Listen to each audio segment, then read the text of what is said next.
Hello there, and welcome to Edge of Mind. Tonight, we're going to talk about something that shouldn't exist, a place where the rules break down completely and time itself bends and stretches until it almost stops. We're going to talk about black holes. For most of human history, they were just mathematics, strange solutions to Einstein's equations that seemed too extreme to be real. But they are real, scattered throughout the universe, and they're stranger than anyone imagined. A black hole begins with collapse. When a massive star runs out of fuel, there's nothing left to hold it up against its own gravity, and the core implodes in seconds, crushing matter down to impossible densities. If enough mass packs into a small enough space, something remarkable happens. Gravity becomes so strong that nothing can escape it. Not matter, not light, not even information as far as we can tell. This boundary, this point of no return, is called the event horizon.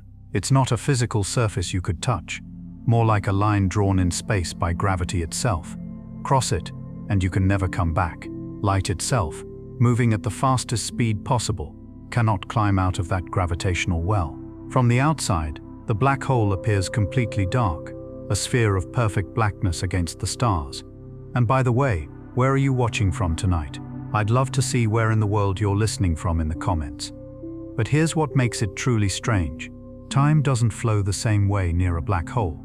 The closer you get to the event horizon, the slower time moves relative to someone far away.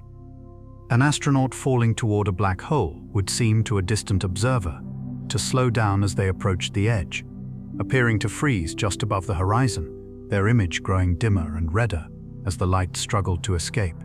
But from the astronaut's perspective, nothing unusual would happen at the moment of crossing. They would pass through the event horizon in finite time, unaware that to the outside universe, they seem to hang there forever. This isn't science fiction. It's a consequence of how gravity warps space-time itself. Inside the event horizon, something even stranger happens. Space and time trade places in a sense. Just as you cannot stop moving forward in time, once inside a black hole, you cannot stop moving inward toward the center. The singularity, the point where all the mass is concentrated, becomes your future, as inevitable as tomorrow. Every path leads there, no matter which direction you try to move. The tidal forces grow extreme as matter falls in. Gravity pulls harder on the side closer to the black hole than the side farther away. For a stellar mass black hole, these tidal forces would be enormous, even before you reached the event horizon, stretching anything vertically and compressing it horizontally, in a process physicists call spaghettification. But for a supermassive black hole, millions or billions of times the mass of the Sun, the event horizon is much larger, and the tidal forces at the horizon itself would be gentler. You could, in theory, pass through without being torn apart immediately. The destruction would come later, closer to the singularity. We've never seen what happens at the singularity itself. Our equations break down there. General relativity predicts infinite density and infinite curvature, which suggests we're missing something. Perhaps quantum mechanics changes the picture at those scales. Or perhaps the singularity isn't really a point, but something else entirely. For decades, black holes seemed like perfect traps. Nothing escapes, so nothing changes. But in 1974, Stephen Hawking proposed something unexpected. Black holes, he suggested, are not entirely black. This happens through a quantum process near the event horizon. Pairs of particles and antiparticles constantly pop into existence and annihilate each other in empty space, usually so quickly that we never notice. But near the event horizon, something different can occur. One particle falls into the black hole, while the other escapes. And to a distant observer, it looks like the black hole is emitting radiation. This Hawking radiation is extremely faint, far too weak to detect from any known black hole. But it suggests something profound. Black holes can evaporate, losing mass over immensely long timescales. A stellar mass black hole would take longer than the current age of the universe to evaporate significantly. But eventually, in the far future, they might vanish entirely. This raises deep questions about information. Quantum mechanics says information cannot be destroyed, but what happens to the information about all the matter that fell into a black hole? If the black hole eventually evaporates, does the information escape somehow in the radiation, or is it preserved in some way we don't yet understand? This is called the black hole information paradox, and physicists are still working on it. Black holes come in different sizes. Stellar mass black holes, formed from collapsed stars, typically have masses between a few and a few dozen times the mass of the Sun. But at the centers of most galaxies, including our own Milky Way, there are supermassive black holes containing millions or billions of solar masses. How they grew so large is still partly mysterious. They may have formed from the collapse of enormous gas clouds in the early universe, or they may have grown by consuming matter and merging with other black holes over billions of years. Our galaxy's supermassive black hole, called Sagittarius A Screw, sits about 26,000 light-years away at the galactic center. It contains about 4 million times the mass of the Sun. For years, astronomers tracked stars orbiting around it, watching them whip around an invisible point at incredible speeds. One star, called S2, completes an orbit in just 16 years, reaching speeds of about 3% the speed of light at its closest approach.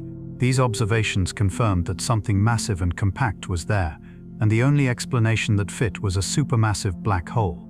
In 2019, something remarkable happened.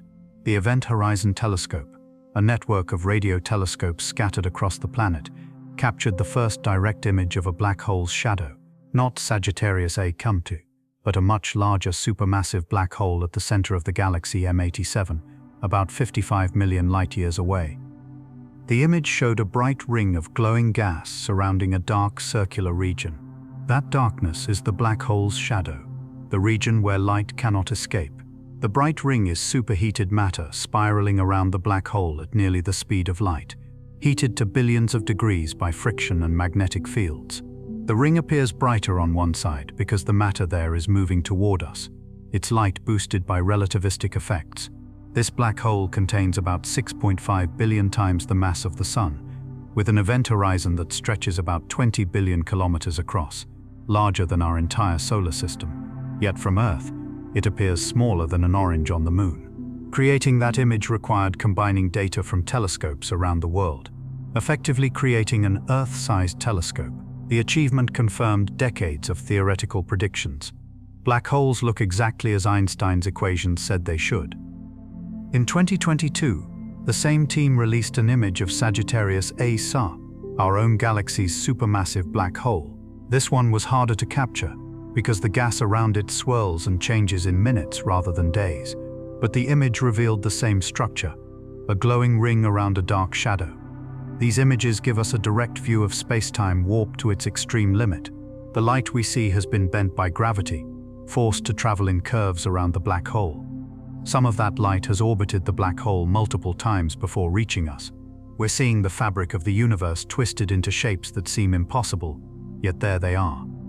Another way we've detected black holes is through gravitational waves.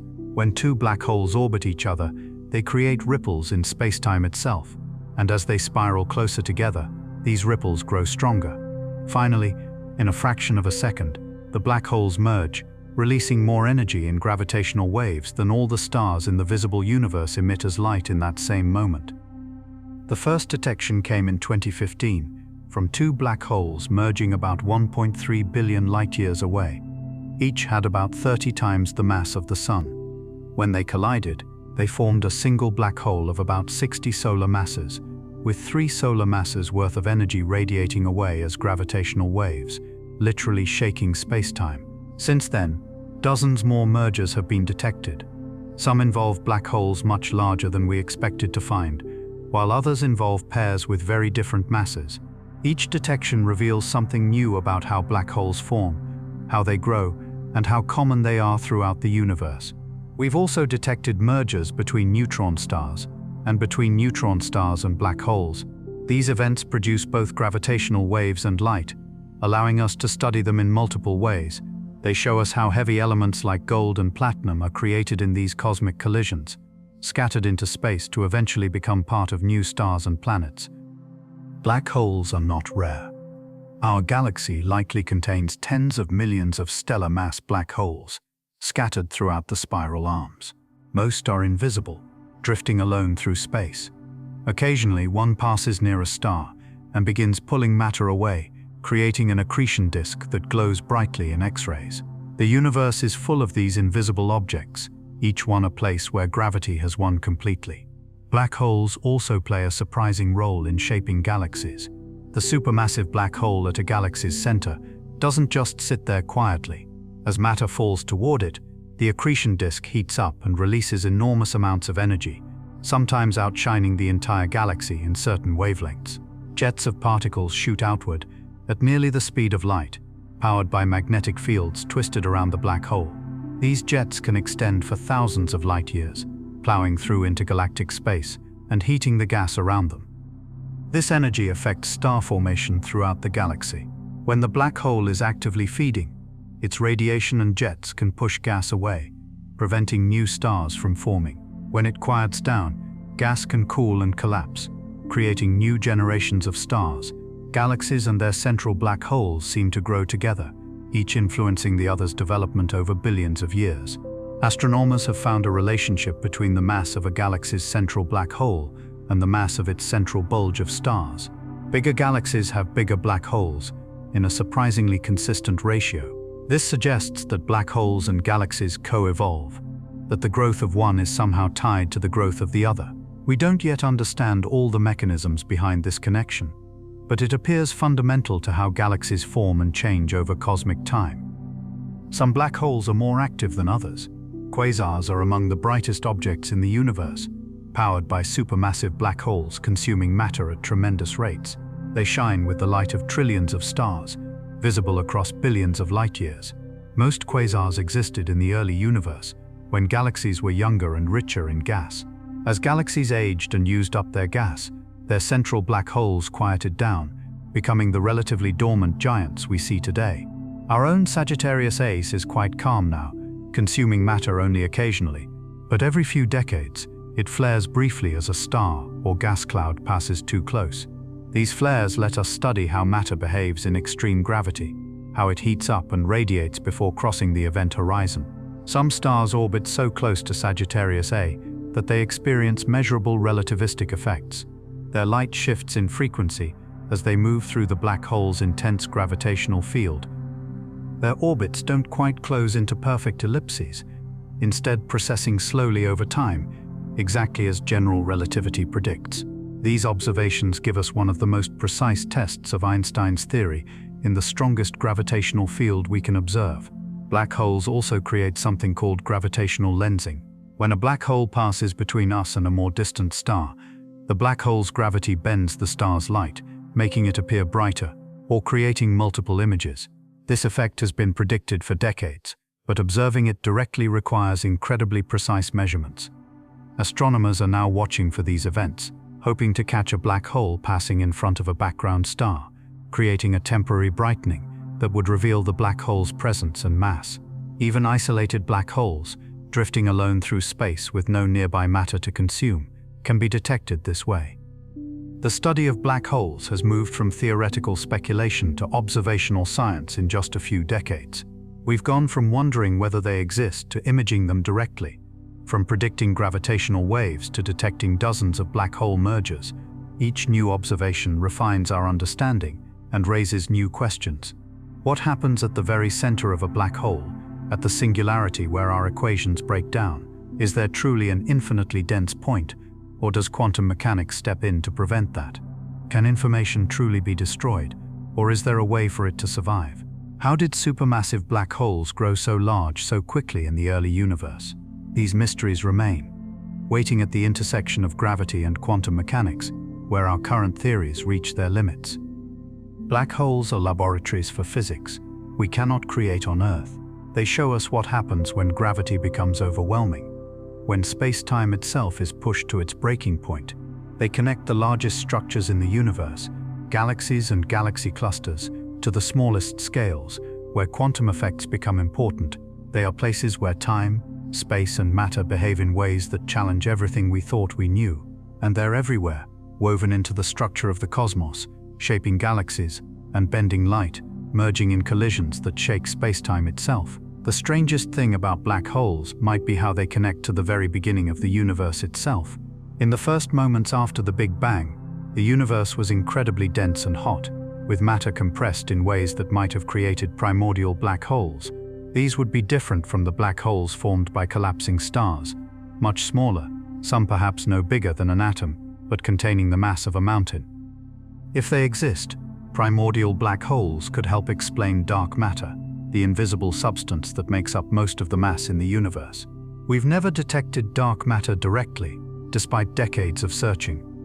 Some physicists wonder if at least part of it could be countless tiny black holes, too small to see, but massive enough to affect how galaxies move and how light bends across cosmic distances. The search for primordial black holes continues, using gravitational lensing and other indirect methods to look for their signatures. Black holes also give us a window into the nature of space-time itself. In Einstein's theory, space-time is smooth and continuous, like a fabric that can be stretched and curved. But at the quantum level, at scales smaller than anything we can measure, space-time might be grainy, made of discrete pieces rather than being infinitely divisible. At the center of a black hole, where our equations predict infinite density and infinite curvature, these two views of reality collide. Quantum mechanics and general relativity both work beautifully in their own domains, but they don't fit together at a singularity. Something has to give. Some theories suggest that at the very core, quantum effects prevent the formation of a true singularity, creating instead a region of extremely dense but finite matter. Others propose that the singularity is real but connects to another region of space-time, perhaps even another universe. These ideas remain speculative, waiting for a complete theory of quantum gravity to make testable predictions. The event horizon itself might be more complex than it appears. Some physicists have proposed that it's not an empty boundary, but a physical structure, a kind of quantum membrane that stores information about everything that falls in. This would resolve the information paradox, allowing information to be preserved even as matter crosses the horizon. The membrane would be incredibly thin, existing at scales far smaller than an atom, but it would fundamentally change how we think about what a black hole is. Recent observations have given us new tools to test these ideas.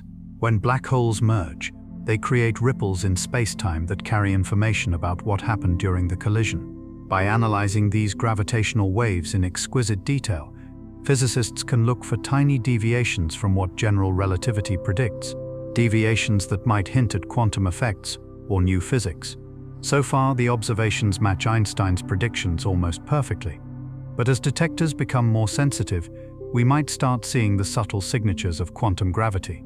The study of black holes has become a search for the fundamental nature of reality itself. They test the limits of physics in ways we're only beginning to explore. One of the most profound questions involves what physicists call the holographic principle. The idea emerged from studying how information behaves near an event horizon, and it suggests something almost impossible to believe. All the information contained in a three-dimensional volume of space might actually be encoded on its two-dimensional boundary, like a hologram. For a black hole, this means everything that falls in, every particle, every bit of structure, might be recorded on the surface of the horizon itself. The three-dimensional interior would be a kind of projection from the two-dimensional surface. If this is true, it would mean our entire universe, everything we see in 3 dimensions, might be encoded on a distant boundary we cannot perceive. The mathematics works beautifully, but what it means for reality remains mysterious. This idea connects to string theory, which attempts to unify quantum mechanics and gravity by proposing that the fundamental building blocks of nature are not particles, but tiny vibrating strings. In string theory, black holes become objects with internal structure, their properties determined by how strings vibrate and interact. The event horizon stops being a simple boundary and becomes something rich with quantum information. String theory predicts that very small black holes might behave differently from what Einstein's equations suggest. They could have quantum states, discrete energy levels like atoms do. They might even be able to exist in superposition, simultaneously in multiple configurations at once. Until observed, these predictions remain far beyond our ability to test directly, but they offer a glimpse of how quantum mechanics might reshape our understanding of what happens inside a black hole. Another approach comes from loop quantum gravity, which suggests that space-time itself is made of discrete units, tiny loops woven together like a fabric. At the center of a black hole, instead of collapsing to infinite density, matter would compress until it reaches the fundamental scale of these loops. At that point, quantum effects would create a kind of bounce, potentially forming a bridge to another region of spacetime. This would mean the singularity is not an end, but a transition, a place where spacetime reconnects in unexpected ways. These theories make different predictions about what an observer falling into a black hole would experience. In classical general relativity, crossing the horizon is smooth and unremarkable, at least for a large black hole. The real violence happens later, near the singularity, where tidal forces tear everything apart. But in some quantum theories, the horizon itself becomes a place where something dramatic occurs, where quantum effects create what physicists call a firewall, a barrier of intense energy that destroys anything trying to cross. The firewall idea emerged from thinking carefully about the information paradox. If information is preserved through Hawking radiation, as quantum mechanics requires, then particles leaving the black hole must be entangled with particles that fell in earlier. But those earlier particles are also entangled with particles still inside. Quantum mechanics doesn't allow a particle to be maximally entangled with two different partners at once. Something has to break. One resolution is that the smooth horizon is an illusion, that crossing it actually involves encountering a wall of high-energy particles that incinerates anything approaching. This contradicts the equivalence principle, the idea that free fall should feel the same everywhere. But it might be the price of preserving information. The debate continues, with physicists divided on whether firewalls are real or whether there's a more subtle way to resolve the paradox. Black holes force us to confront the limits of our current understanding. Every approach to quantum gravity makes different predictions about what happens at extreme densities and curvatures. Observing real black holes in enough detail might finally let us distinguish between these theories, choosing the one that matches what nature actually does. The recent images of black holes have already started this process. When the Event Horizon Telescope captured the shadow of the black hole in M87, physicists immediately began comparing the image to predictions from different theories. The size and shape of the shadow depend on how gravity behaves in the strong field regime, right near the horizon. So far, everything matches Einstein's predictions, but the measurements are just barely precise enough to rule out some alternative theories. As imaging improves, as we observe more black holes in more detail, the constraints will tighten. We might see deviations, tiny differences between what general relativity predicts and what we actually observe. Those differences would point toward the correct theory of quantum gravity, toward understanding what really happens when spacetime curves to its breaking point. Gravitational wave observations offer another path. When two black holes spiral together and merge, they create a signal that carries information about their masses, spins, and how they distorted spacetime during the collision. By measuring these signals with exquisite precision, physicists can test whether black holes behave exactly as general relativity predicts, or whether there are subtle quantum corrections. The LIGO and Virgo detectors have already observed dozens of mergers, and each one adds to our understanding. Future detectors, more sensitive and able to observe over a wider range of frequencies, will detect thousands of mergers. The statistical patterns in those observations will reveal whether our current theories are complete or whether something new is needed. Some mergers might involve exotic objects that aren't quite black holes, objects held up by quantum pressure, or other effects we don't yet understand. Detecting such an object would revolutionize physics, showing that nature has found a way to avoid the singularity that our equations predict. The study of black holes has also revealed unexpected connections between gravity and other areas of physics. Techniques developed to understand black hole thermodynamics have been applied to understanding the behavior of quarks and gluons in particle accelerators. The mathematics of event horizons has helped physicists understand phase transitions in materials. The holographic principle has inspired new ways of thinking about quantum entanglement and information. Black holes have become tools for exploring the deep structure of physical law itself. They show us that gravity is not just a force, but a property of space-time geometry. That information has a fundamental role in physics, that the universe might be holographic in nature. They connect the very large to the very small, the behavior of galaxies to the quantum properties of particles. They are places where the universe reveals its underlying simplicity and its profound strangeness at the same time. We're still just beginning to understand them. Every new observation, every new theoretical insight opens more questions than it answers. The mysteries pile up, waiting for the next generation of telescopes and detectors, for new mathematical tools and conceptual breakthroughs. The journey into understanding black holes is a journey into understanding reality itself, into the nature of time and space and existence. And that journey continues, deeper into the darkness, toward answers we can barely imagine. The future of black hole astronomy looks radically different from anything we've known before. Within the next decade, new instruments will transform our view of these objects from rare, distant curiosities into detailed laboratories for testing the fundamental laws of physics. The Event Horizon Telescope continues to improve, adding more radio dishes across the globe and extending its observations to new wavelengths. Each addition increases the resolution, sharpening the image of the event horizon. Soon we'll be able to watch matter swirling around black holes in real time, seeing how the accretion disk changes from hour to hour, how flares erupt and fade, how the magnetic fields twist and reconnect. These observations will reveal the dynamics of extreme gravity in motion, not just static snapshots but actual movies of space-time warping and matter accelerating to relativistic speeds. The jets that shoot from some black holes, streams of particles moving at nearly the speed of light, will become visible in unprecedented detail. We'll see how they form, how they stay collimated across thousands of light years, how they transfer energy from the black hole's spin into the surrounding space. The next generation of gravitational wave detectors will detect mergers at much greater distances, reaching back toward the early universe when the first black holes formed. These observations will tell us about the population of black holes across cosmic history, how many there are, how massive they grow, how often they merge. The data will constrain models of how galaxies evolve, how stars form and die, how the universe transitions from its initial smooth state to the complex structure we see today. Space-based detectors, like the planned LISA mission, will observe lower-frequency gravitational waves, signals from supermassive black hole mergers that ground-based detectors cannot see. When two galaxies collide and their central black holes spiral together, the gravitational waves they emit will carry information about the most massive objects in the universe, about how structure forms on the largest scales.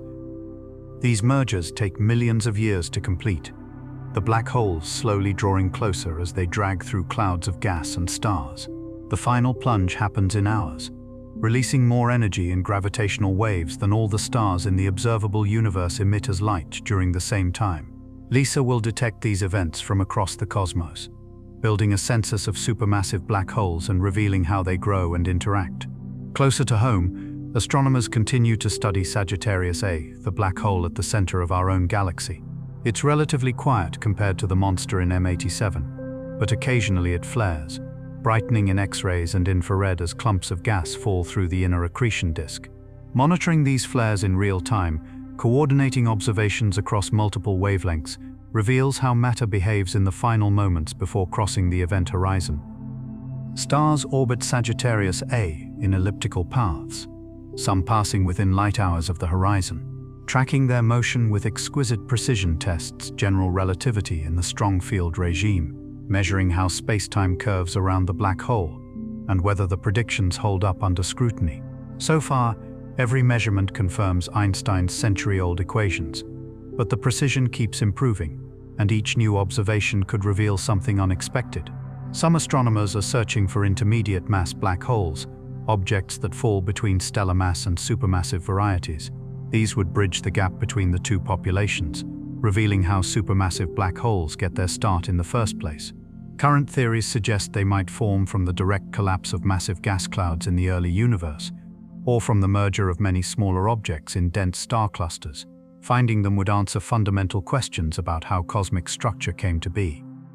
Candidates exist, lurking in globular clusters, or wandering through the outskirts of galaxies. Confirming their nature requires careful observation over time.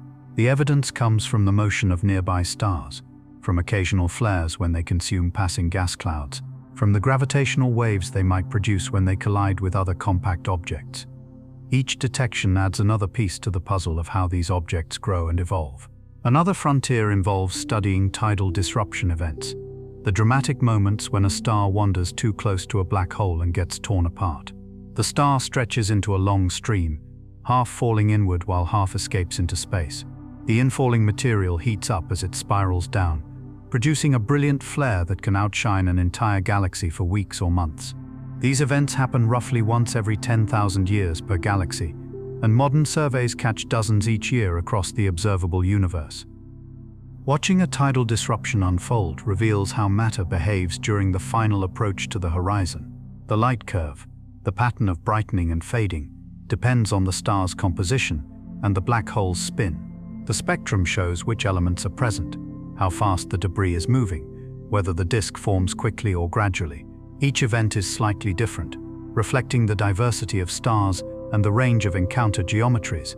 Some stars graze the black hole and survive, losing only their outer layers. Others plunge straight through the disk and emerge on the other side, forever altered but still intact. The most dramatic events involve stars that pass within the innermost stable orbit, where no circular path exists, and everything falls straight inward. These produce the brightest flares and the most extreme physics, matter accelerating to half the speed of light within minutes. Theoretical physicists continue exploring what happens inside the horizon, a region forever hidden from direct observation, but accessible through mathematics and logic. The singularity at the center, where density becomes infinite and equations break down, might not be a point at all. Some models suggest it's a ring, rotating with the black hole's spin. Others propose that quantum effects smooth out the singularity entirely, replacing it with a region of extreme but finite curvature. The interior geometry might be far stranger than anyone imagined. Time and space swap roles once you cross the horizon. So moving forward in time means moving toward the center, an inevitable journey that no force can prevent. The singularity isn't a place in space but a moment in time, the final instant when everything ends, or transforms, or connects to something else entirely. Some speculative ideas suggest the interior might connect to other regions of space-time, forming a bridge or tunnel. These structures, called wormholes, appear in the equations of general relativity, but might not exist in nature. They would require exotic matter with negative energy density to hold them open, something that might violate fundamental physical laws, but the mathematics allows them, and that alone makes them worth investigating. If wormholes exist, they could connect distant parts of the universe, or even different universes entirely. Falling into a black hole might not mean destruction, but passage to somewhere else, a journey through space-time geometry to emerge in another region or another time. The idea stretches the imagination, and current physics cannot confirm or rule it out. The horizon hides too much. Other researchers study how black holes might serve as natural particle accelerators, environments where quantum effects create pairs of particles from pure energy. Near the horizon, the intense tidal forces and curved spacetime might produce conditions impossible to replicate in any laboratory. Particles and antiparticles could form spontaneously, some escaping as radiation while others fall inward. This process, related to Hawking radiation but operating through different mechanisms, might explain some of the high-energy phenomena observed around black holes. The jets, for instance, might be powered partly by particles extracted from the vacuum itself, accelerated by magnetic fields that tap into the black hole's rotational energy. The details remain unclear, but the basic principle seems sound. Empty space isn't truly empty, and near a black hole, the vacuum becomes an active participant in the physics. Philosophers and physicists debate what black holes mean for our understanding of reality. They challenge our intuitions about time, causality, and existence, forcing us to confront the limits of knowledge and accept that some things might be fundamentally unknowable. The interior remains forever hidden, sealed behind the horizon, its secret inaccessible to any observer outside. Yet we can still reason about it, deduce its properties, understand its role in the larger cosmos. This tension between what we can observe and what we can infer defines much of modern physics. Black holes exemplify it perfectly. Objects we can study indirectly but never see directly, places where the rules change but the logic continues. They remind us that the universe operates on principles deeper than our everyday experience, that reality extends beyond what our senses can grasp. The questions keep multiplying. Do black holes destroy information or preserve it in some encoded form? Does the singularity represent a true breakdown of physics, or just the limit of our current theories? Can we ever observe what happens at the horizon directly, or must we always rely on inference and indirect evidence? What happens when a black hole finally evaporates, after trillions upon trillions of years? releasing all its accumulated energy back into space. Each answer leads to new questions, deeper mysteries, more profound puzzles. The study of black holes has become a journey into the nature of physical law itself, an exploration of what the universe allows and what it forbids. They stand at the intersection of everything we know and everything we wonder about, places where the cosmos reveals its deepest secrets and its most stubborn mysteries, and we're only beginning to listen. The recent observations have changed how we approach these questions.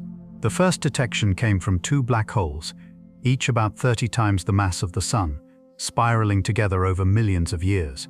In the final fraction of a second, they merged, converting 3 solar masses worth of matter into pure gravitational radiation. That energy spread outward at the speed of light, traveling for over 1 billion years before reaching Earth, where it stretched and squeezed space by less than the width of a proton. Yet we detected it. Since then, dozens more mergers have been observed, each one revealing new details about how black holes form, evolve, and interact. Some mergers involve black holes of similar mass, others show dramatic size differences. Some spin rapidly, others hardly rotate at all. The population turns out to be far more diverse than earlier models predicted, suggesting multiple formation pathways and complex evolutionary histories. One particularly surprising discovery involved intermediate mass black holes, objects between stellar and supermassive scales. For years, these remained theoretical, their existence uncertain, until gravitational wave detectors caught the merger of two black holes that produced an offspring weighing about 150 solar masses. This finding suggested a possible pathway for building supermassive black holes through successive mergers, a process that might have begun in the early universe, when the first stars formed and collapsed. The detectors also revealed something unexpected about neutron star collisions. When two neutron stars merge, they might form a black hole directly, or they might create a hypermassive neutron star that collapses seconds or minutes later. The gravitational wave signal captures this transition, showing the exact moment when matter can no longer support itself and must surrender to gravity's pull. These observations bridge the gap between neutron stars and black holes, revealing the precise conditions under which one becomes the other. Meanwhile, the images from the Event Horizon Telescope continue to sharpen. The first image showed M87's black hole in polarized light, revealing the structure of magnetic fields threading through the accretion disk. These fields channel matter, guide jets, and extract energy from the spinning black hole, through processes we're still working to fully understand. The polarization patterns show how photons align as they pass through magnetized plasma, creating a map of forces at work near the horizon. The second image, of Sagittarius A Sri, required different techniques because this black hole appears to change on timescales of minutes rather than days. The gas orbiting it moves so fast that the image blurs unless you account for the motion during observation. Researchers developed new algorithms to reconstruct a stable image from rapidly changing data, revealing a structure remarkably similar to M87, despite the million-fold difference in mass. This similarity suggests that black holes follow universal patterns, that the same physics operates at every scale. Future observations will push deeper. Plans exist for space-based gravitational wave detectors that could observe black hole mergers across the entire universe, tracking how these objects formed and evolved over cosmic history. New telescope arrays might resolve features closer to the horizon, perhaps even detecting the photon ring, a series of nested bright circles created by light orbiting the black hole multiple times before escaping. Each advance brings us closer to understanding what happens at the boundary, where space-time curves so sharply that our intuitions fail and our mathematics stretches to its limits. The horizon remains the ultimate laboratory, a place where nature conducts experiments we could never design, revealing physics we're only beginning to grasp. Each observation adding detail, each detection raising new questions. The observations have opened questions that go beyond what we can currently measure. One puzzle involves the spin of supermassive objects at galactic centers, where most rotate at nearly the maximum rate allowed by physics.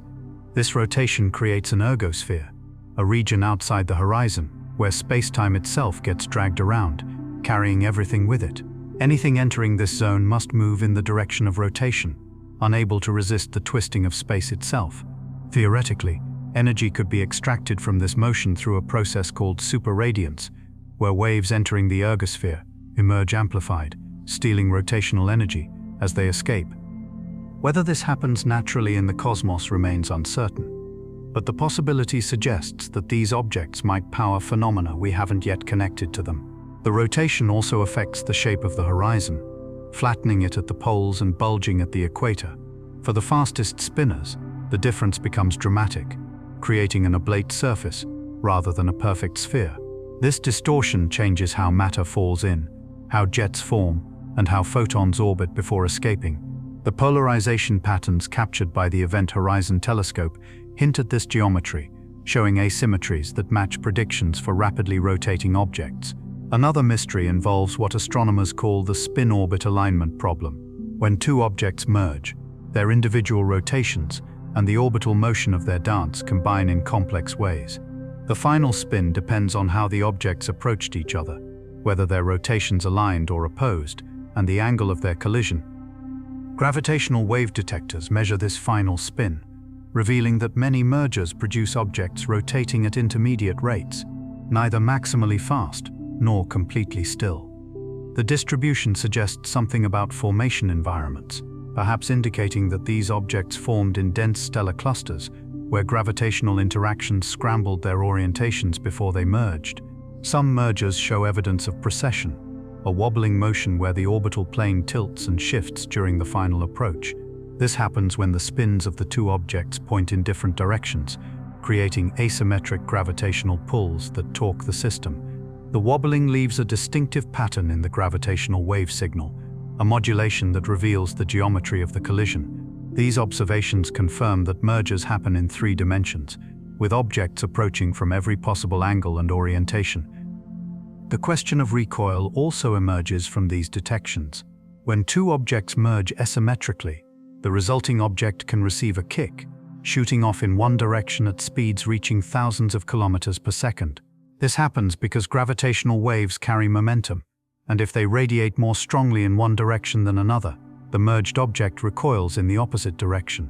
Some kicks might be strong enough to eject the merged object from its host galaxy entirely, sending it wandering through intergalactic space. Astronomers have found candidate objects that might be these ejected wanderers, though confirming their origin remains difficult. The diversity of masses detected through gravitational waves has challenged formation theories. Some objects fall into a range that shouldn't exist, according to standard stellar evolution models, where stars above a certain mass should explode completely when they die, leaving nothing behind. Yet detectors have found objects in this forbidden zone. One explanation involves hierarchical mergers, where smaller objects combine to form intermediate mass ones, which then merge again to build even larger objects. This process could bypass the mass gap created by stellar evolution, producing objects that never formed directly from collapsing stars. The detection of that 150 solar mass object supports this idea, suggesting a pathway that builds massive objects through successive generations of mergers. Another possibility involves primordial formation, objects that collapsed directly from density fluctuations in the very early universe, before stars even existed.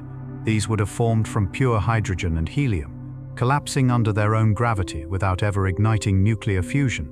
If they exist, they would represent the universe's first generation of such objects, relics from cosmic dawn that have survived for over 13 billion years. Distinguishing them from objects formed through stellar collapse requires measuring their properties with extreme precision, looking for subtle signatures that reveal their origin.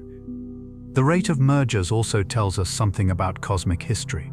Detectors observe mergers happening at various distances, which means various times in the past, because light and gravitational waves take time to travel. By counting how many mergers occur at different epochs, astronomers can trace how the population evolved as the universe aged. The data suggests that mergers happened more frequently in the past, when galaxies collided more often and dense stellar environments were more common. This makes sense because the universe was smaller and denser, bringing objects together more readily. The chemistry of mergers raises fascinating questions too. When neutron stars collide, they create heavy elements through rapid neutron capture, forging gold, platinum, and other rare metals in the explosion. But when two objects of this type merge to form a new one, No such explosion occurs. The matter simply vanishes behind the horizon, taking its information with it. This means that some mergers contribute to the cosmic abundance of heavy elements, while others do not, depending on what types of objects participate. The electromagnetic counterparts to gravitational wave events have proven difficult to find. Only one merger, the neutron-star collision detected in 2017, produced visible light, gamma rays, and other electromagnetic signals.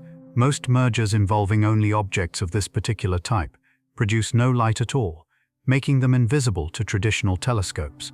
This challenges astronomers to develop new strategies for understanding these events, relying on gravitational waves alone to reconstruct what happened.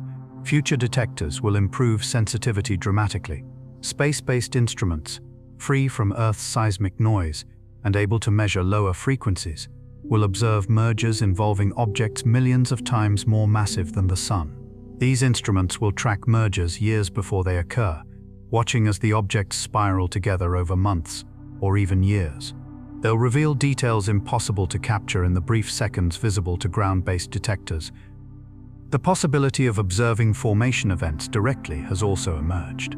If objects form through direct collapse in the early universe, or if massive stars collapse without exploding, these events might produce gravitational waves detectable across cosmic distances.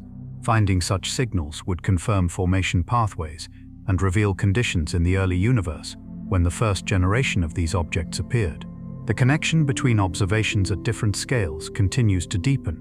The same physics that governs stellar mass objects applies to the supermassive ones at galactic centers, just with different timescales and energy scales.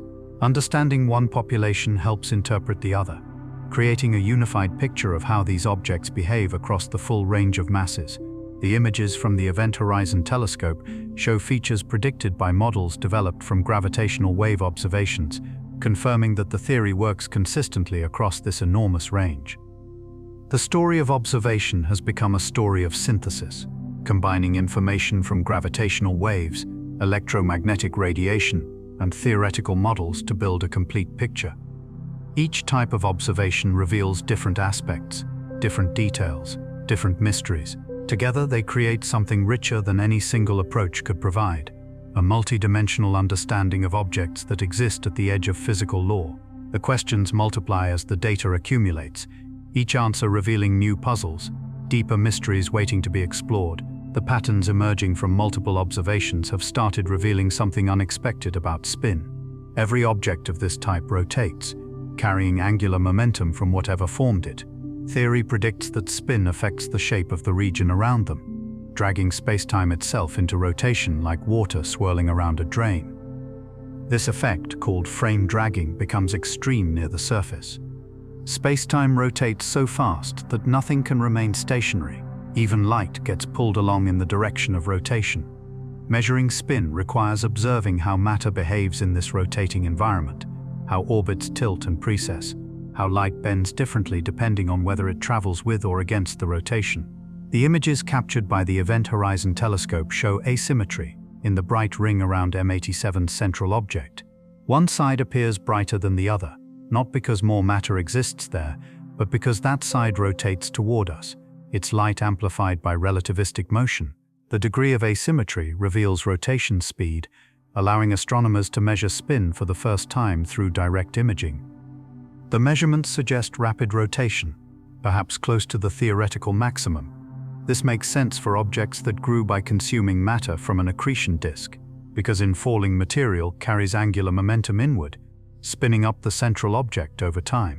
But objects that grew primarily through mergers might rotate more slowly, because mergers from random directions can cancel out angular momentum rather than adding to it. The connection between spin and jets has become clearer through these observations. The most powerful jets emerge from rapidly rotating objects, suggesting that spin energy powers the outflows. Magnetic fields threading the rotating region get twisted into helical structures that channel matter and energy outward at nearly light speed, creating the jets visible across millions of light-years. Some theoretical models suggest that spin energy could be extracted directly, tapped as a power source through processes involving magnetic fields. The rotating region acts like a cosmic flywheel, storing enormous energy, that could theoretically be converted into other forms. Whether this actually happens in nature remains uncertain, but the possibility fascinates physicists thinking about energy at cosmic scales. The question of what happens to information during mergers has taken on new dimensions with spin measurements. When two objects merge, their individual spins combine in complex ways, depending on their orientations and orbital parameters. The final spin of the merged object encodes information about the merger history, about how the objects approached each other and what angles they carried. Gravitational wave observations capture these spin dynamics, measuring how the signal changes as spinning objects spiral together. The waveform contains subtle modulations that reveal spin magnitudes and directions, allowing physicists to reconstruct the merger geometry from the gravitational wave pattern alone. The data shows that spins often misalign with orbital planes, suggesting formation in chaotic environments, where objects captured each other gravitationally, rather than forming together. This contrasts with binary stars, which typically rotate in aligned planes because they formed from the same collapsing cloud. These misalignments tell stories about where mergers happen, about the dense stellar environments where gravitational interactions shuffle objects into random configurations before they eventually collide. The misalignments reveal something else about the environments where these objects form and merge.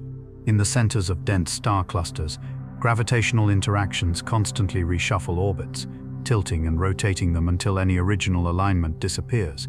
When two objects finally spiral together after millions of years of such interactions, their spins point in nearly random directions, preserving a record of that chaotic history. Binary systems that form together from collapsing gas clouds show different patterns. Their spins tend to align with each other and with the orbital plane, reflecting their shared origin. The difference between these two formation channels shows up clearly in spin measurements from gravitational wave observations, allowing astronomers to trace merger origins through the geometry of rotation. The question of maximum spin has theoretical limits. An object can only rotate so fast before the surface approaches light speed, and physics prevents anything with mass from reaching that ultimate barrier. The fastest possible rotation creates a surface velocity about 87% of light speed. Beyond that point, adding more angular momentum doesn't increase rotation further, it just increases mass instead. Some observations suggest objects rotating close to this limit, their surfaces whipping through space at speeds that defy everyday intuition. At such velocities, the rotating region extends farther from the center, creating a larger zone where space-time gets dragged along. This expanded region affects how matter orbits and how energy escapes, influencing everything from jet formation to the appearance of accretion disks. The connection between rotation and stability becomes important at these extreme speeds. Rapid rotation changes the shape of the object's gravitational field, making it slightly oblate rather than perfectly spherical. This shape affects how perturbations propagate, how the system responds to incoming matter, how mergers proceed when two rapidly rotating objects collide. Computer simulations of merging systems with different spin configurations reveal complex dynamics. When spins align with the orbital plane, the merger proceeds smoothly, the final object settling into a simple rotating state. When spins misalign, the merger becomes more turbulent, generating stronger gravitational waves and creating a final object that wobbles before settling down. These differences show up in the gravitational wave signal, encoded in subtle variations that reveal the spin geometry. The wobbling of newly merged objects creates its own gravitational wave signature, a ring-down phase where the distorted object vibrates like a struck bell before settling into its final state. The frequencies and decay times of these vibrations depend on mass and spin. They create a unique fingerprint that confirms the merger produced what theory predicts. Observations of ring-down signals have started testing whether these objects behave exactly as general relativity predicts, or whether small deviations might appear at the most extreme conditions. So far, every measurement matches theoretical predictions within measurement precision, but improved detectors might eventually reveal tiny differences that point toward new physics. The question of what exists at the absolute center remains beyond current observational reach. The surface prevents any information from escaping, creating a fundamental barrier to direct observation. Everything that crosses that boundary disappears from view, its fate hidden behind a one-way membrane in space-time. Theory suggests that matter falling inward continues collapsing without limit, crushed by gravity into a region of infinite density called a singularity. But infinity in physics usually signals that the theory has reached its limits, that quantum effects ignored in classical calculations become important. At the scales where quantum mechanics and gravity both matter, neither theory alone provides complete answers. Some physicists propose that quantum effects might prevent infinite collapse, creating instead a small but finite region of extremely compressed matter. Others suggest that the interior might connect to other regions of spacetime through wormhole-like structures, though no evidence supports this speculation. The truth remains hidden, protected by the surface that prevents any signal from reaching observers outside. The paradoxes multiply when quantum mechanics enters the picture. Information about matter falling inward seems to disappear permanently once it crosses the surface, violating quantum mechanical principles that require information conservation. Stephen Hawking identified this tension decades ago, sparking debates that continue today about how quantum mechanics and gravity reconcile at these boundaries. One proposed resolution suggests that information doesn't truly disappear, but instead gets encoded in subtle correlations in the radiation emitted over vast timescales. The radiation carries away not just energy, but also information, though in a scrambled form that would require observing every particle over trillions of years to decode. This preserves information conservation in principle, while making it practically impossible to recover what fell in. Another idea proposes that the surface itself stores information, encoded in microscopic quantum structures too small to observe directly. As matter falls in, its information gets imprinted on this surface, preserved in quantum states that eventually get released through radiation. This picture treats the surface as a kind of hologram, a two-dimensional boundary that contains all information about the three-dimensional interior. These ideas push physics into territory where experiments become impossible and intuition fails completely. The conditions near the surface involve energies and densities far beyond anything achievable in laboratories. Physicists rely on mathematical consistency and theoretical elegance rather than direct testing. The search for quantum gravity theories that might resolve these paradoxes has led to frameworks like string theory and loop quantum gravity. These are mathematical structures that attempt to describe space-time itself as emerging from more fundamental quantum building blocks. These theories make predictions about what might exist at the center, about how singularities might be avoided, about how information might be preserved. But testing such predictions requires observations at scales billions of times smaller than atomic nuclei, far beyond current technological reach. The practical implications of spin extend to how these objects interact with their surroundings. Rapidly rotating objects with strong magnetic fields can act as cosmic accelerators, flinging particles outward at nearly light speed through processes involving the rotating magnetic field. These particles create the jets visible in radio observations, narrow beams of matter and energy that extend across intergalactic distances. The jets from the supermassive object at M87's center stretch about 5,000 light-years, visible in radio images as a thin stream of energized particles. The jet's origin lies in the rotating region immediately outside the surface, where magnetic fields get twisted and amplified until they channel matter outward with incredible efficiency. Understanding how this process works requires combining observations of spin, magnetic fields, and jet structure into a unified model. Recent observations have captured variability in these jets, brightness changes that propagate outward at apparent speeds faster than light. This illusion occurs when matter moving nearly toward us at close to light speed creates a compression effect in observed time. The motion appears superluminal, even though nothing actually exceeds light speed. The variability reveals dynamic processes near the surface, magnetic instabilities and plasma turbulence that create flickering in the outflow. The interplay between observation and theory has accelerated dramatically in recent years. Each new detection refines our understanding of how these objects form, evolve, and influence their cosmic neighborhoods. The gravitational wave catalog now includes dozens of merger events, each one adding detail to the picture of how compact objects spiral together and what kinds of systems exist throughout the universe. Some mergers involve objects with unexpected masses, filling gaps in what astronomers thought possible. Others show spins aligned in surprising ways, suggesting formation histories different from standard models. A few events hint at objects in a mass range once thought forbidden, between the heaviest neutron stars and the lightest stellar mass objects. These detections raise questions about what actually forms in the collapse of certain massive stars. The most intriguing detections involve asymmetric systems, where one object significantly outweighs the other.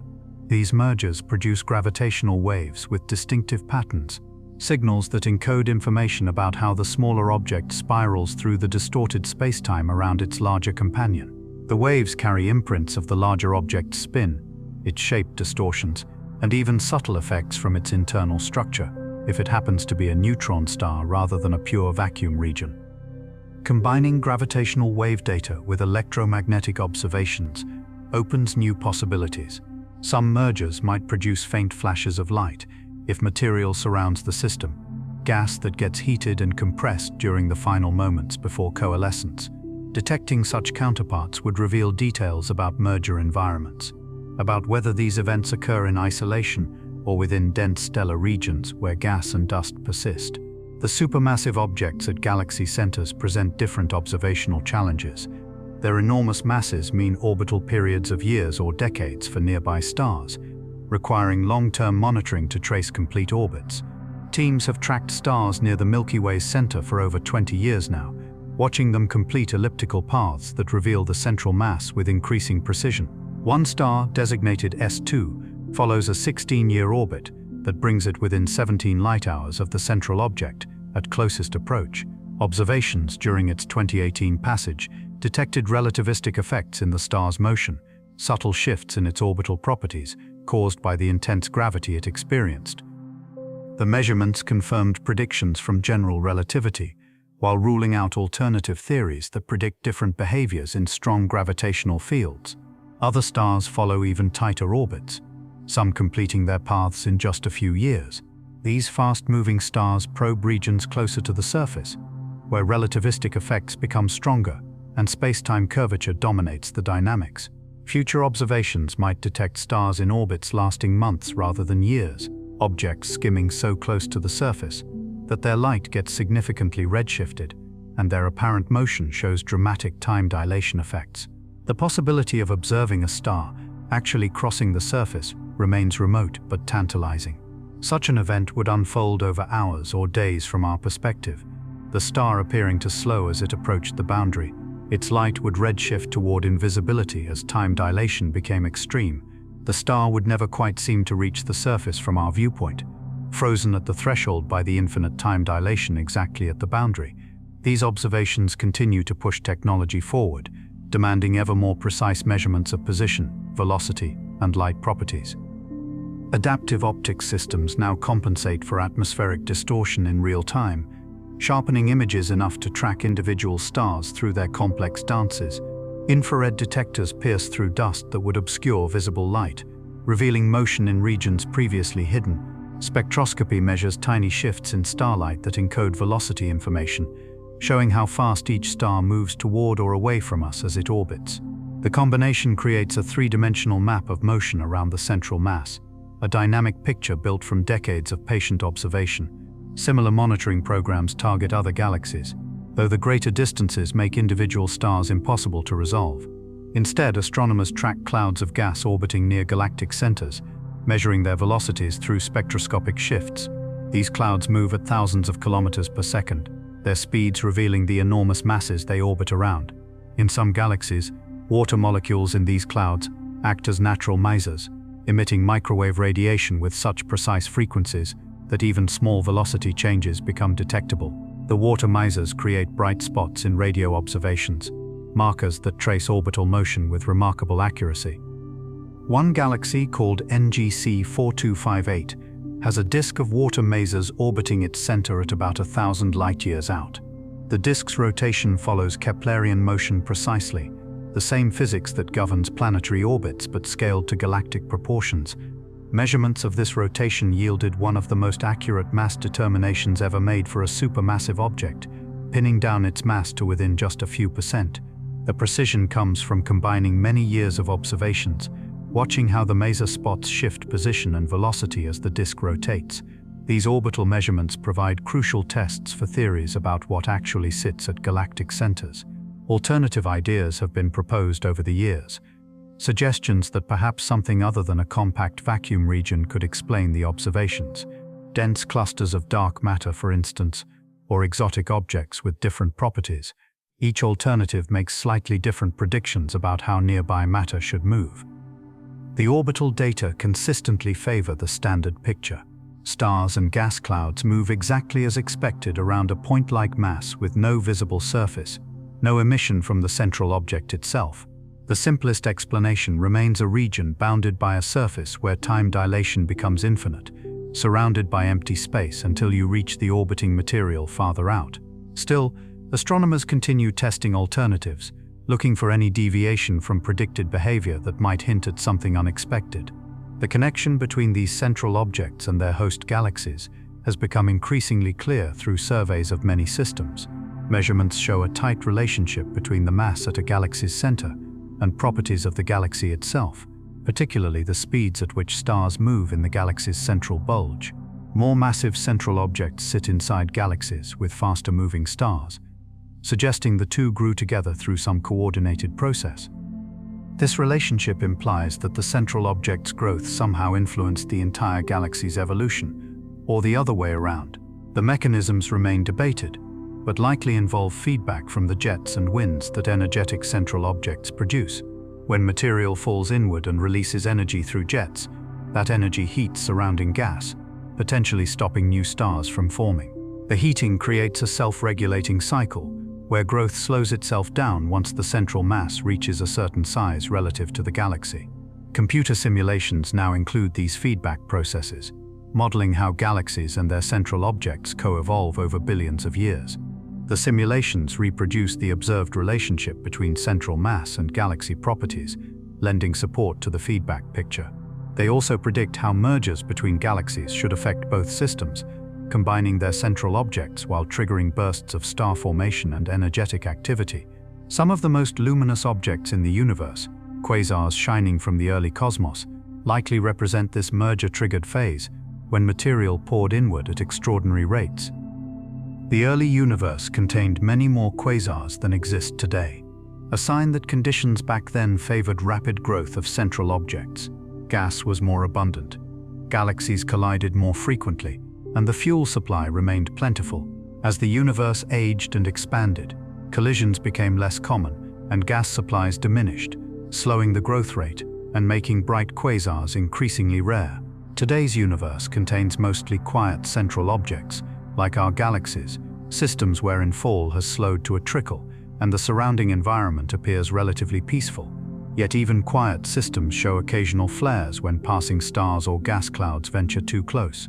These tidal disruption events occur when a star's orbit brings it within the tidal radius, the distance where differential gravity becomes strong enough to tear the star apart. The star stretches into a long stream of gas, part of which falls inward while the rest gets flung outward.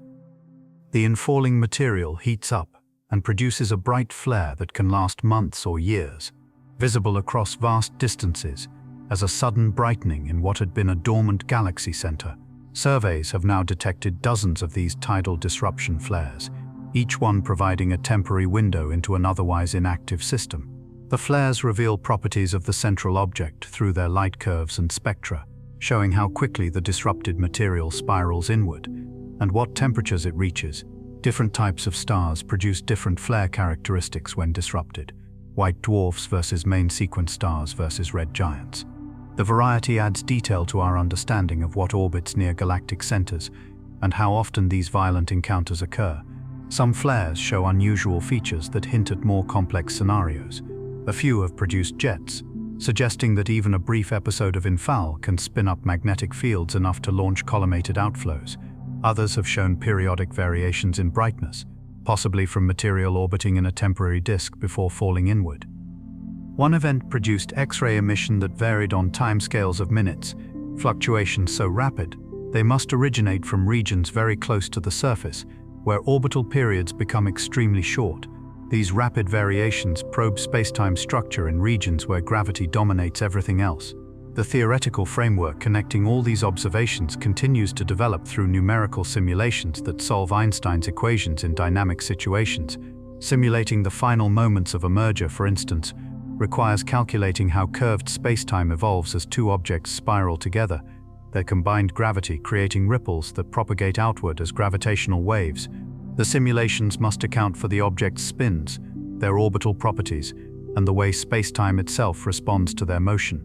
Modern simulations run on supercomputers, dividing space-time into a grid and calculating how curvature changes at each point as the system evolves. The calculations produce predictions for gravitational wave signals that can be compared directly with detector data. When a real signal arrives, analysts match it against libraries of simulated waveforms to determine the source properties, extracting information about masses, spins, and orbital characteristics from the wave pattern. The process has become remarkably sophisticated, able to distinguish between different formation scenarios and measure parameters with impressive precision. Similar simulation techniques apply to understanding what happens when material falls inward, modeling the complex physics of hot plasma in strong gravity and intense magnetic fields. These simulations attempt to reproduce the observed properties of jets and accretion flows, testing whether theoretical models can explain the actual brightness, spectral features, and variability seen in real systems. Success requires getting many details right simultaneously, from magnetic field amplification to particle acceleration to radiation processes occurring in curved spacetime. The interplay between theory and observation has never been tighter. Each new detection refining models, while models guide where to look next and what features to measure. The next generation of detectors promises even more discoveries. Gravitational wave observatories with greater sensitivity that will detect mergers from the universe's earliest epochs, imaging arrays with higher resolution that might resolve structure closer to the surface, and X-ray telescopes that can track rapid variability from material in the innermost stable orbits. Each advance will test our understanding in new ways, potentially revealing phenomena we haven't yet imagined. Through this ongoing dialogue between what we observe and what theory predicts, between the signals reaching us from across space and time, and our attempts to understand the physics behind them, the questions that remain open continue to drive research forward, each answer revealing new puzzles that require even deeper investigation. One persistent mystery involves what happens to information that falls past the horizon. Quantum mechanics insists that information cannot be destroyed, yet classical descriptions suggest that anything crossing the boundary disappears from the observable universe forever. This tension between quantum principles and gravitational physics has generated decades of theoretical debate. Proposed solutions range from modifications to quantum theory itself, to subtle effects at the horizon that might preserve information in ways we haven't yet understood. Hawking radiation offers one possible resolution, suggesting that information might leak back out through quantum correlations between particles created near the boundary. The process remains entirely theoretical, never observed, but it connects gravity to quantum mechanics in ways that might eventually lead to a more complete theory. The temperatures involved are so low for stellar mass objects that detecting this radiation remains far beyond current technology. The theoretical framework continues to evolve through mathematical analysis and computer simulations. Another open question concerns what exists at the very center, the point where classical theory predicts infinite density and curvature. Most physicists suspect that quantum gravity effects become important before reaching true singularity, possibly creating a structure we cannot yet describe with available equations. String theory, loop quantum gravity, and other approaches to quantum gravity all make different predictions about what might replace the classical singularity. Without observational tests, these ideas remain speculative. The relationship between rotation and internal structure presents another puzzle. Objects with high spin rates develop complex geometries that affect how matter behaves in their vicinity, creating regions where space-time itself appears to rotate. This frame-dragging effect has been measured around Earth using satellites, but near rapidly spinning compact objects, it becomes so extreme that understanding its full implications requires solving equations that have no simple solutions. Some theoretical work suggests that rapid rotation might prevent complete collapse, creating structures more complex than the simple solutions found in textbooks. These ideas remain controversial and difficult to test, but they hint at possibilities beyond our current understanding. The connection between these objects and the large-scale structure of the universe represents another area of active research. Supermassive versions at galaxy centers clearly influence their surroundings through jets and winds that regulate star formation, but the details of this feedback process remain unclear. Understanding how much energy gets deposited into surrounding gas, how efficiently jets transport energy outward, and how this affects galaxy evolution over billions of years, all require deeper investigation.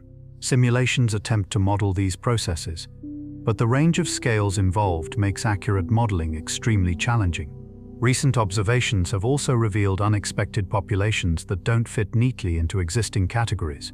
Some intermediate mass objects appear too small to be supermassive, but too large to form from stellar collapse. Others show properties that seem inconsistent with standard models, perhaps indicating that our theoretical framework still misses important physics. The discovery of mergers through gravitational waves has opened entirely new questions about how these systems form and evolve. Some detected mergers involve objects more massive than stellar collapse should produce, suggesting that previous mergers might create progressively larger objects through a cascade of coalescences. Other mergers show unexpected spin alignments that hint at formation in dense stellar environments, where interactions with other stars affect orbital properties. Each detection adds to a growing catalogue that will eventually reveal patterns in the population. The imaging of M87's central object and our galaxy's Spaghettification provided visual confirmation of predictions made decades earlier. The observed size matches theoretical expectations remarkably well, but subtle features in the brightness distribution suggest complex magnetic field structures and plasma flows that current models don't fully explain. Future observations with expanded arrays might resolve these features in more detail, testing whether our understanding of plasma physics in extreme gravity is correct. The asymmetry in the ring, brighter on one side than the other, comes from relativistic effects as material orbits at tremendous speeds. The exact pattern depends on viewing angle, spin, and the details of how matter flows inward. Comparing observations from different times might reveal changes in the flow pattern, providing additional constraints on theoretical models. The field stands at a threshold where multiple independent techniques converge to probe the same phenomena from different angles. Gravitational waves, direct imaging, X-ray timing, and traditional spectroscopy all work together now. This multi-messenger approach promises to test general relativity in its most extreme regime, while simultaneously revealing how these objects interact with their environments and shape the evolution of galaxies. The questions that remain are profound, touching the foundations of physics itself. How does quantum mechanics modify gravity at the smallest scales? What happens to information that crosses the horizon? Can we develop a complete theory that unifies gravity with other forces? These questions may take generations to answer fully, but each observation brings us closer to understanding. The journey from theoretical speculation to observational confirmation has taken a century, from Einstein's equations through decades of astronomical observation to the recent breakthroughs in gravitational wave detection and direct imaging.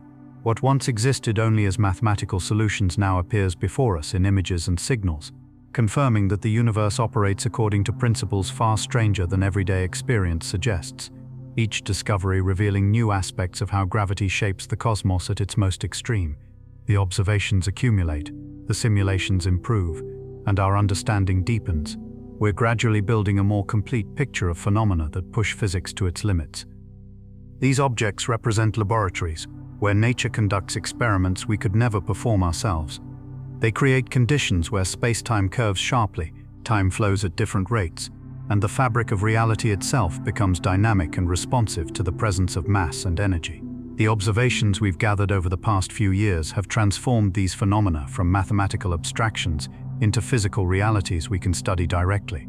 The gravitational wave detectors continue their vigilant monitoring, catching signals from mergers occurring billions of light years away. Each one adds to our understanding of how these systems form, evolve, and eventually combine. The signals themselves contain remarkable detail. The frequency changes as the objects spiral inward, rising from a slow orbital dance to a rapid coalescence that happens in fractions of a second. By analyzing how the frequency shifts, we can determine the masses involved, their spins, and even estimate the distance to the event. The final moments produce the strongest signal, a brief burst as the horizons merge and settle into a new configuration. Some mergers show unexpected features in their signals, suggesting that at least one object was spinning rapidly before the collision. The spin affects how the orbit evolves and changes the gravitational wave pattern in measurable ways. By comparing observed signals with theoretical predictions, we can reconstruct the collision in remarkable detail, revealing the orientation of the spins and the orbital plane at the moment of merger. The direct images from the Event Horizon Telescope capture light from material orbiting just outside the horizon, where temperatures reach billions of degrees and magnetic fields twist into complex configurations. The light we see comes from electrons spiraling through these magnetic fields, emitting radiation as they accelerate. The brightness varies across the ring because material on one side moves toward us, while the other side moves away, creating a Doppler effect that makes one side appear brighter. Future observations will monitor these regions over time, watching for changes in the brightness pattern as material flows inward and the magnetic field evolves. Some theoretical models predict quasi-periodic variations as hotspots orbit the central object. This might provide a new way to measure the spin and test whether the space-time geometry matches predictions. The connection between these central objects and their host galaxies continues to reveal itself through careful observations. Galaxies with more massive central objects tend to have older stellar populations and different shapes than those with smaller ones. This suggests that the growth of the central object somehow influences star formation throughout the entire galaxy. The mechanisms behind this connection remain uncertain, but the correlation appears consistently across different galaxy types and cosmic epochs. One possibility involves the energy released as material falls inward, heating surrounding gas and preventing it from cooling enough to form new stars. Another involves powerful outflows that physically push gas out of the galaxy, removing the raw material needed for star formation. Both processes might operate simultaneously, with their relative importance changing as the galaxy evolves. The study of these phenomena has become a meeting point for different branches of physics. General relativity, quantum mechanics, plasma physics, and thermodynamics all come together in a regime where these theories must work together to explain what we observe. The questions that remain touch fundamental aspects of how the universe operates, from the nature of space-time itself to the ultimate fate of information and energy. As our instruments improve and our theoretical understanding deepens, we continue to probe these extreme environments. We're testing whether our current theories hold up under the most intense conditions nature can create. Each observation provides another piece of the puzzle, gradually revealing how gravity shapes the cosmos when pushed to its absolute limits. The journey from speculation to observation has shown us that the universe contains phenomena stranger and more beautiful than we imagined. They operate according to principle that challenge our intuitions, but ultimately make sense through the mathematics of curved spacetime and the behavior of matter under extreme conditions. These objects stand as monuments to the power of gravity, shaping galaxies, bending light, and creating regions where the normal rules of physics give way to something more fundamental. Thank you for being here tonight. Good night.